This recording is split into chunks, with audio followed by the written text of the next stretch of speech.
Nagbabalik po ang Good Morning Kapatid. Nakikita niyo po si John Bam, 3-year-old, cute na Shih Tzu. At kasama din niya siyempre ang kanyang mommy. Okay, papakita muna ang tricks. John Bam, go! John Bam, come here. Sit. Sit. Touch. Touch. Touch, ikaw, touch. Touch. Touch mo, touch. Shake hands. Shake hands. Shake hands. Mommy, shake hands. Up here na. Up here, one hand. Up here. Come here. Allah. Spin. Good boy. Jump. Lay down. Bang. Bang. Bang. It's okay. Good boy. Roll over. Bummy. Roll over. Bummy. Come here. Here. Come here. Distraction. Come here. Come here. Spin. Jump. Bang. Bang. Bang. Yay. Roll over. Ikaw. Roll over. Bang. Bang. Good boy. Come here. Palakpakan natin si John Bam. Alam mo, nadidistract lang. Cute na cute, mga kapatid.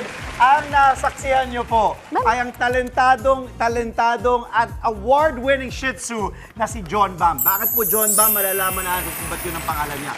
At makasama din natin siyempre ang kanyang fur mom po na nag-train sa kanya, si Samantha Denise ngayong umaga. Good morning, kapatid. Good morning po, kapatid. Thank you. Good morning, kapatid. Thank you. And good morning, John Bam. You're so good and so cute. Thank you po. 3 years old si John Bam, Yes no? po, he's 3. So bakit John Bam yung kanyang pangalan muli? Dahil sa Korean ba ito? Yes, Korean po. Actually, I like BTS. Ah. And doon po galing yung John Bam. Yes Bakit po. John Bam? Di ba Jungkook yun? Yes, actually yung name, apelyido po ni Jungkook is John. John Tapos Bam. yung pangalan ng dog niya is Bam.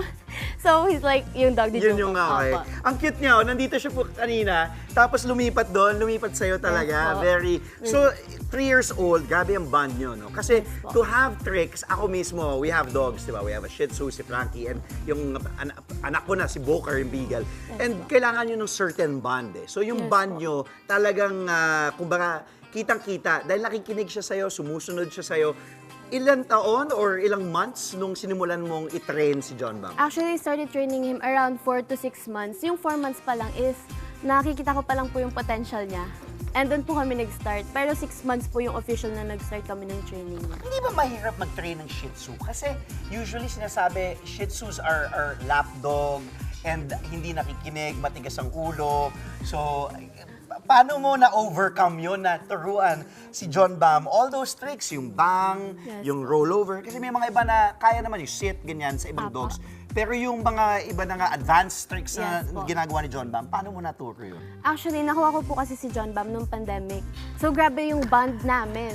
And then, yes, as well, dahil yung bond din, and then, syempre, parang bored din sa bahay. Yun po, tinake advantage ko yung boredom niya. And then, yes po, dahil nga yun, medyo ano sila, may cues kasi yan eh, kapag yung naboboard na sila or, yung mga Shih Tzu po kasi, they're very demanding. Kaya kapag gano'n na yung wala na sila sa mood, okay, tama na. Pero usually, we do it as a playtime or yung boredom killer po.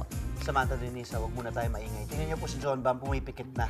Inaantok na. Derte naman na pumipikit na si John Bam. Sige, John Bam, inaantok ka na.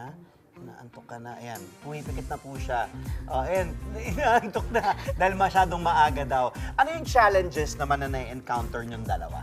Kasi parang nakita ko kailangan ng treats, di ba? Kailangan Yes po.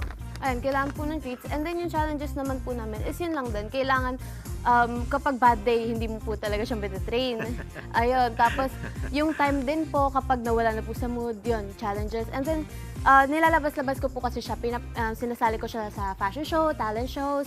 And then yung challenges naman namin doon is kapag yung lumalabas po kami na kami lang na dalawa. Although, I take it, ayun, as a challenge po. And then natututo naman po kami na mag-explore ng world together. Antok na music na, antok na. Tulog ka na. John Bam, Nagising, pahinga ka muna nagising. dyan. Nagising. Ano yung morning. nakita mong pagbabago naman sa kanyang behavior nung nasimulan mo na when you were starting to train him, nung tinuturuan mo ng mga tricks, Yes. may nakita ka bang pagbabago sa behavior niya, Samantha? Actually, mas nag-strengthen po yung bond namin. And then, syempre po, puppy pa po kasi siya. So, yun yung critical stage na dapat na tinitrain talaga siya. Yes. So, yun, mas lalo siyang naging behave. Ganito po, kaya po siyang i-off-leash. Sa mall po, nag-explore kami, ganun, gumagala kami nang wala po siyang leash. Talaga? Yes po. Sana Kaya, all. ayun.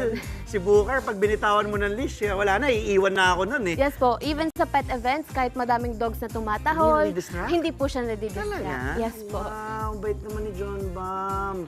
Paano mo naisip or sino nagsabi sa'yo na isali ko nga siya sa mga contest, sa mga competitions at di ba nakakuha siya ng mga awards? Yes po. Sige, pakikwento sa amin. Actually, I was a very shy girl nga po. Pero nung dumating siya sa buhay ko, parang yun yung bonding po namin. Grabe yung love, ganon. So parang naisip ko na, I think maiksi lang buhay na, maiksi lang yung buhay nila. I think we should explore the world together. Yes, Ayun yes. po. So doon kami nag-start na sumali-sali kami. And then we actually met people. We got into a group called Cat and Dog Fashionistas. Oh, wow. Ayun. And then Ayan.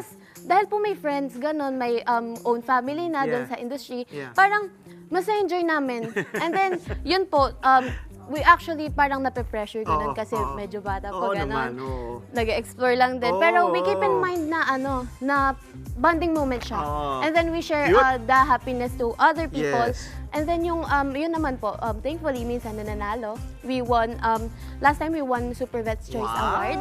Actually, ano po siya, Hakot Award siya. We won Best in Talent, Super Vets Choice Award, Crowd's Choice Award, and then we Yeah. won as champion. Hindi ako nagdududa dahil kita mo naman, tingnan nyo naman, cute na cute ang itsura ni John Bam. Okay, lastly, huling katanungan ko, actually more of tips, payo, dun sa mga nanonood sa atin ngayon, mga pet lovers and mga fur mom, fur daddy, na gusto din kumuha ng Shih Tzu at gusto yung ganyan na bond, yung talagang, at may mga tricks din na matututunan. Yes, po. Sige, anong gusto Ayan, mo? so first of all, research po malala. Mag-prepare po tayo kasi para po talaga silang bata.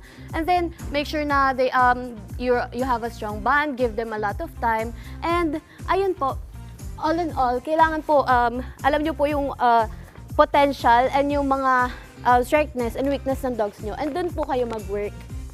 Maraming salamat Samantha Denise. Yes, Ang cute-cute nyo. Thank you, John Bam. High five, John Bam. High five. Yay! You did good today. Good job. Bibigyan ka treat si Mami. Maraming salamat muli kay John Bam at kay Samantha Denise. Guest natin sa Hayop Ka sa aming bagong bahay. Mga kapatid, Dimples Romana po, kumpletuhin ang inyong umaga ng mga kwentong puno ng inspirasyon. Salubungin po ang bawat araw ng may ngiti at pag-asa. Kaya't mag-subscribe na po at mag-follow na sa aming social media pages ng News 5.